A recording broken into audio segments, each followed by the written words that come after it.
ब्राह्मण मत पूजिए जो होवे गुणहीन, पूजिए चरण चांडाल के जो होने गुण प्रवीण। किसी व्यक्ति को सिर्फ इसलिए नहीं पूजा जाना चाहिए क्योंकि वो किसी ऊंचे कुल में जन्मा है। यदि इस व्यक्ति में कोई गुण नहीं है तो उसे नहीं पूछना चाहिए। उसकी जगह अगर कोई व्यक्ति गुणवान है तो उसका सम्मान करना चाहिए, भले ही वो किसी भी जाति का हो। कह रैदास तेरी भक्ति दूरी है, भाग पड़े सो पावे, तजी अभिमान मिटी आपा पर, पिपिला खावे चुनी खावे। प्रेम की भक्ति बड़े भाग्य से मिलती है। यदि आदमी में थोड़ा सा भी अभिमान नहीं है तो उसका जीवन सफल होना निश्चित है।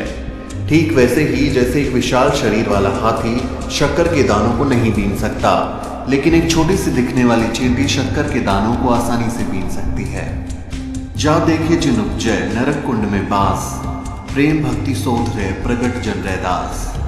जिस रविदास को देखने से लोगों को घृणा आती थी, जिनके रहने का स्थान नरक कुंड के समान था, ऐसे रविदास का प्रेम की भक्ति में लीन हो जाना ऐसा ही है जैसे मनुष्य के रूप में दोबारा जन्म लेना। मन चंगा तो कठौती में गंगा। आपका मन शुद्ध है तो सब कुछ अच्छा है। जिस गंगा के लिए आप तीर्थ करते हैं वो तो आपकी कठौती यानी जिस चमड़े के बर्तन में आप पानी भरते हैं उसी में आ जाती है। कर्म बंधन में बंध रही हो, फल की ना तजियो आस, कर्म मानुष का धर्म है, सत भाखे रविदास। आदमी को हमेशा कर्म करते रहना चाहिए, कभी भी कर्म के बदले मिलने वाले फल की आशा नहीं छोड़नी चाहिए, क्योंकि कर्म करना मनुष्य का धर्म है तो फल पाना हमारा सौभाग्य है। मन ही पूजा मन ही धूप, मन ही सेव सहज स्वरूप। निर्मल मन में ही पूजा है।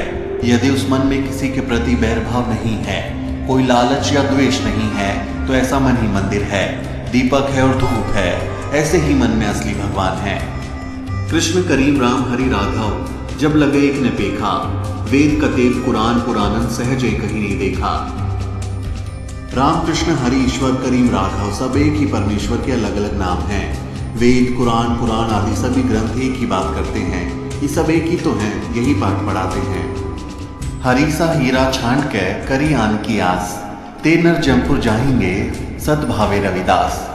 हीरे से बहुमूल्य हरि है, यानी जो लोग भक्ति को छोड़कर अन्य बातों की आशा करते हैं उन्हें नर्क जाना पड़ता है।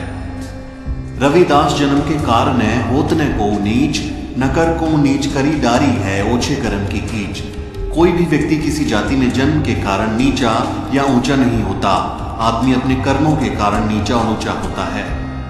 जाति जाति में जाति हैं जो के तन के पात, रैदास मनुष्य न जुट सके जब तक जाति ने जात। जिस प्रकार केले के तने को छीला तो पत्ते के नीचे पत्ता, फिर पत्ते के नीचे पत्ता और अंत में कुछ नहीं निकलता, लेकिन पूरा पेड़ खत्म हो जाता है।